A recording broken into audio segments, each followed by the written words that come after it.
From the Alvin and Rosalie Sarachek studio, PBS Kansas presents Kansas Week. With the end of the year comes opportunity for reflection and perspective.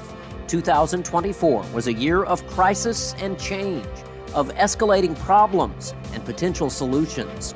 A water shortage, a homeless epidemic, financial problems for Wichita's largest employer, and a watershed election that some hail as a return to prosperity and sanity, while others call it the end of democracy.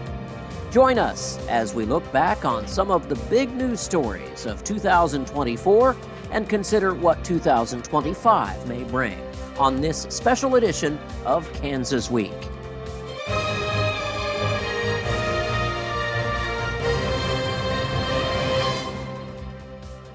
Hello and welcome to Kansas Week. I'm Jared Cerullo. We're here to talk about some of the big stories that have affected Kansans' life over the past 12 months and will continue to make news in the months ahead.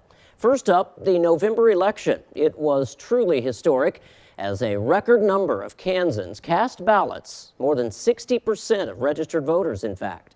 That amounted to more than 1,340,000 Kansans. And more than 57% of them voted for former and now future President Donald Trump. Trump defeated Kamala Harris in an electoral college landslide.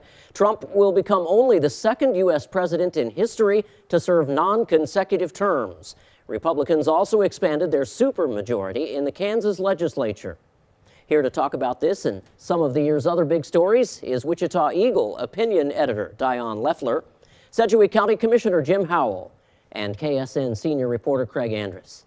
Thank you all for joining us today. And hard to believe, Jim Howell, I'll start with you, that another year has gone by. We're about to turn the page, but this election here, as I mentioned in the video to start, it seems like we are as divided as we ever have been in this country and in this county.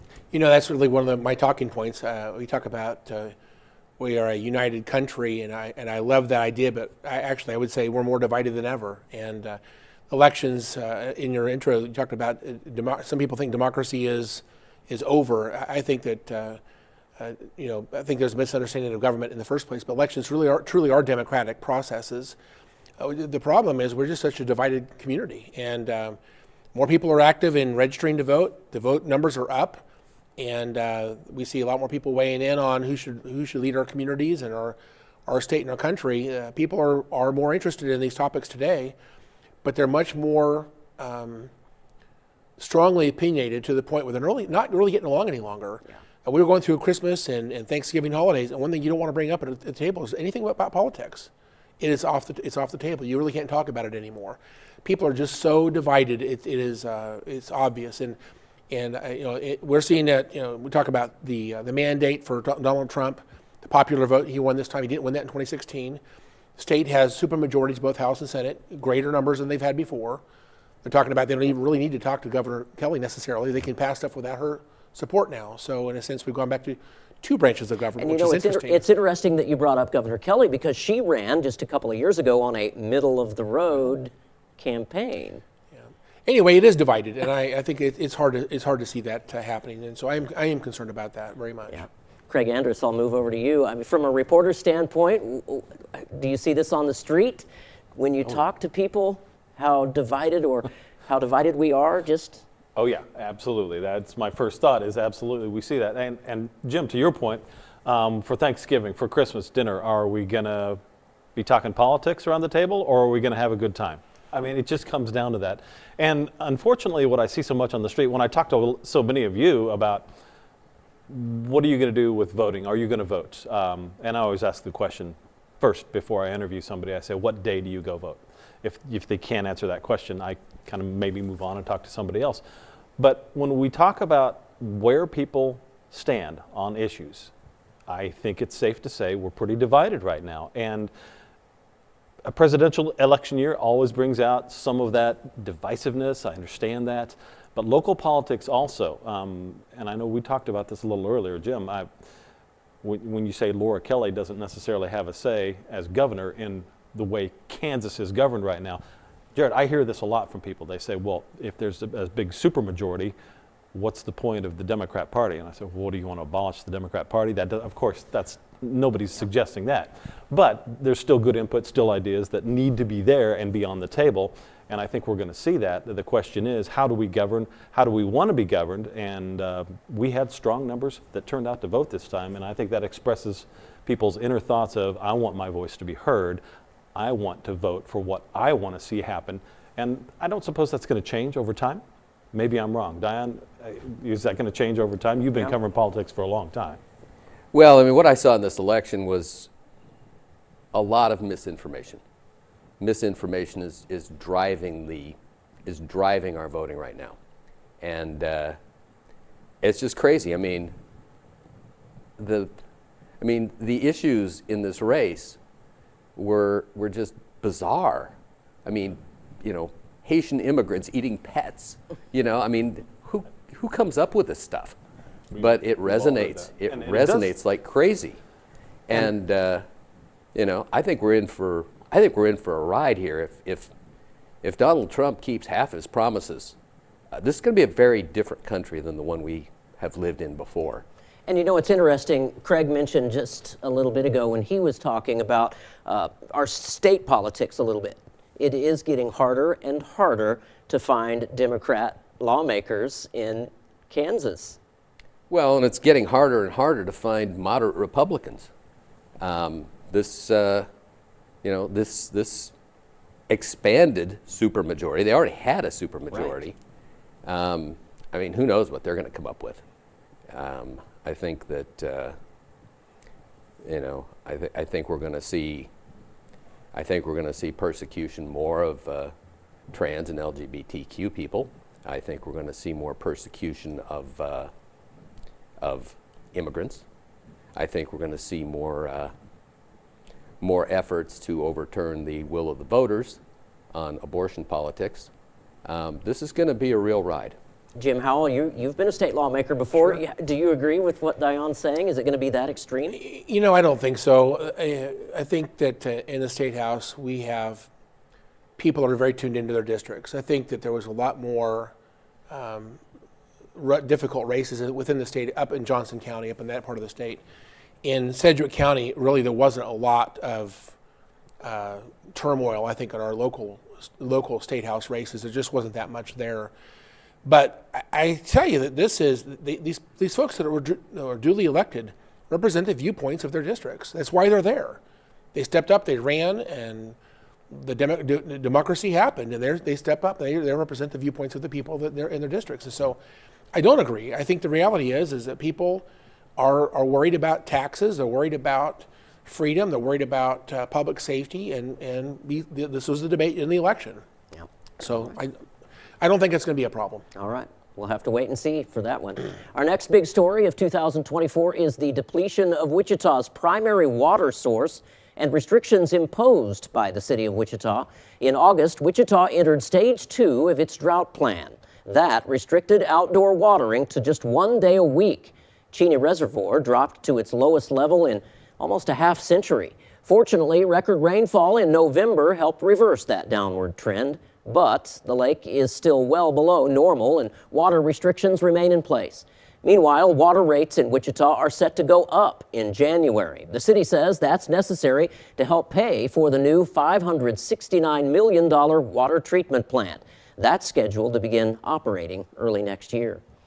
Diane, the water treatment plant has been a source of a bit of contention here in the last year or so. It's way over budget, but with a water shortage, it's absolutely necessary to improve that infrastructure. That's what the city council says anyway. Well, and I think it is, it was necessary to improve the infrastructure. But how you improve infrastructure is a big question. And in this case, going back to the administration of former Mayor Jeff Longwell, some decisions were made to put this plant in the hands of people who may not have been the best people to put that plant into, and it's just I mean, if you didn't think there were going to be cost overruns, then you haven't been paying attention to Wichita city government. It just, it always happens. I will go ahead and interject here, and I will say this. With questions about water levels at Cheney, that is perhaps not going to change over time. Cheney watershed, I think, is what, 1,400 and some odd feet above sea level. To see where it is today compared to where it has been is shocking. I know a lot of people have been out. People still enjoy Cheney. They go out there. So I'm going to say this. At what point do we consider infrastructure changes when we go straight to El Dorado and say, this is what we're going to do. We're going to have a backup. We're going to bite the bullet. We're going to pay all this money. And I don't know roughly how much this would cost. I've kind of looked at some broad-based numbers. But in terms of infrastructure, at what point do we need to consider a second legitimate water source as a backup? Because Cheney may not last forever. It may fill up and be overflowing. Mother Nature has a way of doing things that we don't have a way of knowing ahead of time. But at what point do we consider, do we go ahead and bite the bullet, spend the money on infrastructure and say, let's get another pipeline going from El Dorado to Wichita, because water is one of the resources we just can't do without. Yeah, and I think that was discussed, if I remember correctly, Jim. Do you remember that being discussed as a possibility? And I don't remember what the reasoning was that this wasn't going to happen. I just think it comes down to cost. You know, that in government we love to have a redundancy of things like a natural resource that we need to. If you don't have water, you can't have a community. We depend on that water supply, not just for our residents, but even for our businesses and manufacturing. We have to have available and affordable water, good quality water, and I think having a secondary source like that was the reason for the ASR, for example, aquifer storage project that we have out north. One of the other issues we've talked about even more recently is maybe increasing the capacity at Cheney by, use this opportunity of a drought to increase the ability for it to hold more water at Cheney rather than letting water go downstream. When we do have abundance of rain, there are times where Cheney is completely full, and we could hold on to some of that water if we simply would increase capacity. But regardless of the answer, we have to have a good water supply, and I think there's value in the various ideas. Unfortunately, this is not a decision any of us can make here. Wichita City Council has to lead on this issue, and as like Diane said, this debate goes way back. And these discussions are decades old at this point. And real quick, I'll ask Di on this question. Commissioner Howell said the City Council must take the lead on this. The City Council let go of the lead. They had the decision making, but they decided to make it the sole power of the city manager to make the decision, delaying stage 2 water restrictions even further. Should we have enacted water restrictions much sooner? Well, what we should do is recognize that we live in a place that doesn't have a lot of water. All right. And, yes, we can put emergency water restrictions in, but really, why do we need to wait for the emergency to happen before we start to get serious about conservation in this town? There are many things that we could do. One, we have a tremendous number of lawns that are non-native grasses that suck up a massive amount of water. And two, we could start using, they do it in California, we could start using gray water, which is the water that comes out of your washing machine or your sink. And you could water your lawn with that. But there's literally no effort along those lines. I mean, when I lived in California, drought got so bad we had to paint our lawns. So I mean, it's just, there are so many things that we could be doing on an ongoing basis without having to wait for the emergency. All right. Our number 3 story of the year, Boeing announcing it's returning to Wichita by buying back Spirit AeroSystems, the city's largest employer. Spirit has been its own company since it spun off from Boeing in 2005. Spirit has continued to be a major contractor for fuselages and other parts for Boeing airliners. But Boeing has endured 5 years of tragedies, mistakes, and setbacks, and has decided it is better off buying Spirit and doing less outsourcing of its parts. With the sale still pending, Spirit announced this fall it was in jeopardy of going out of business entirely. Boeing recently infused $350 million into Spirit to keep it operating until the transfer of ownership is finalized. Craig Andres, I'll start with you. This is an interesting topic because where does Airbus get left in this? You know, Spirit supplies Airbus as well. If Boeing buys Airbus, or if Boeing buys Spirit, Right. what happens to Airbus? Where does Airbus get its parts from? I think we're going to have a third party, and we're going to figure that out. I will say this. Clearly, Boeing perhaps doesn't exist as a company without the 737 line. That's the big one. They keep turning it. Lots of product. It'd be great to get them up to 52 units a week again for the Wichita community. That'd be great. The 777 program is going to be great, and it's going to continue. It's a great airplane, and it's a wonderful machine, but there aren't that many. That's not the volume that we're looking at with the 737 program. 767, that program is going, my understanding, and I could be wrong, but it's my understanding, I've been told, the 767 program is going to be going away. On the commercial side, we're going to still see the Pegasus for the military sector, which is an important piece of this. But really, you've got to have the 737 program going, or Boeing has a big problem, a huge problem. And right now, obviously, it's a symbiotic relationship. They need each other. So the question about where do the parts come from, where does Airbus fit into this? I hate to draw a blank here, but as a journalist, I have no idea. At this point, I think it's going to be a third-party source, right? I mean, Jim, you have some thoughts on this. Well, I actually worked at Boeing back in the day, and I have an aviation background, so and this is in my district, by the way, so I love the topic. I don't think this is a problem that can't be solved. I think it's very easily solved. One thing that Spirit's been really good at, they did diversify. They have like 15 different customers, if you will, that's really reduced the cycle of aviation, hiring, working overtime, and then laying off. That cycle that tends to follow the aviation industry has been largely solved by Spirit. It's unfortunate that they've had this problem with the Boeing product. The end of the day, I think this is also, I might have a bit of a different take on this, but I don't think Boeing really deserves everything that's happened to them. I think that they are, I understand exactly what these two crashes that happened in Indonesia and I forget the other one now, but the point is, I understand exactly what happened there. Philippines, no, it wasn't Philippines. Anyway, I understand what happened there. I understand about the door that blew off on that flight out of Washington. At the end of the day, there are some control problems that need to be settled. There's a lot of rhetoric out there, some disgruntled employees that are speaking, things like that. But Boeing is so important to Wichita. How much of our total salary that pours into our community comes from the manufacturing of Boeing planes is incredible. We cannot underestimate how important that is to our economy here. The number of jobs downstream of that is just huge. Our economy hinges still to this day, I think, largely on aviation and primarily Boeing. So we've got to solve this problem, and I trust they're going to do this. I'm not that concerned about the complexity of how they're going to make that division. Boeing's going to be successful. They're going to climb back up this ladder. 737 moves more people in this world than any other airplane ever designed and built.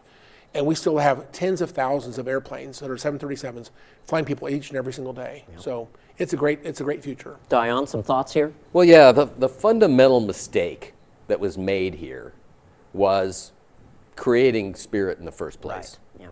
Yeah. I sat on port. The whole reason for doing this, the whole reason that they did it, was to break labor contracts and cut costs.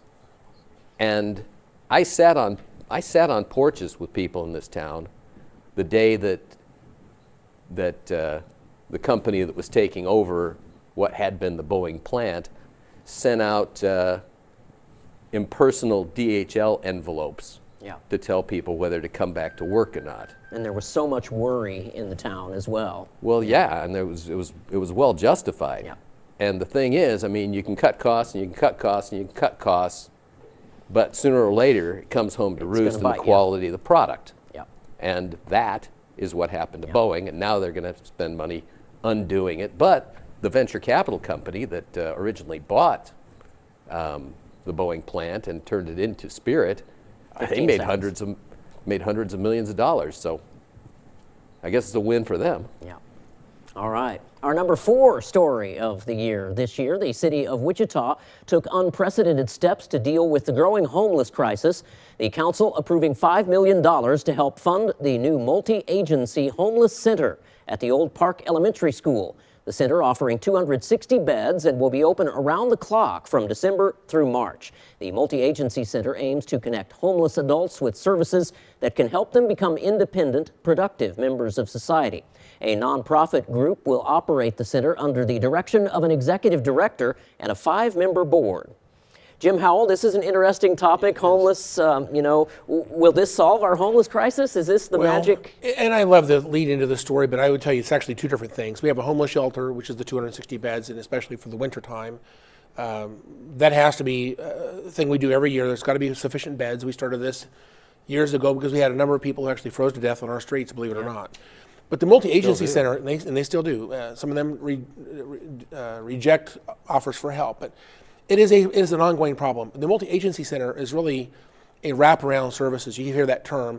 It's not just a temporary shelter. Intention is to get somebody off the streets, get them stabilized, get them where they can take a job and get some low-income housing, and get them transitioned back, essentially off the streets to be successful. And it's an idea that's worked in other places around the country. I'm glad we're finally seeing this move forward, but it's really 2 separate things happen to be both co-located at that old school. But the multi-agency center will not end in the spring. It's going to continue on, and hopefully we'll see 50 or 60 people continuously rotating in and out of that place to hopefully actually begin to solve the problem fundamentally. Yeah, Diane, Commissioner Howell did mention some people aren't going to take the services no matter what we have. Well, yeah, because you're dealing with a multitude of problems here. For one thing, there are people who have been abused, and they're afraid to go to a shelter. And, there are women who have been abused on the street, who are now being asked to, shelter with their abusers. It just, the problem is just so incredibly complex that, it's got to be handled individual by individual. You can't just warehouse these people. You can't put them in a box and say, okay, well, now we've solved the problem. Right. Because it just doesn't work. Isn't that part of what we're doing, though, with the concept of the MAC, trying to get somebody to kind of stand up on their own feet, give them a helping hand, don't give them a handout, give them a helping hand.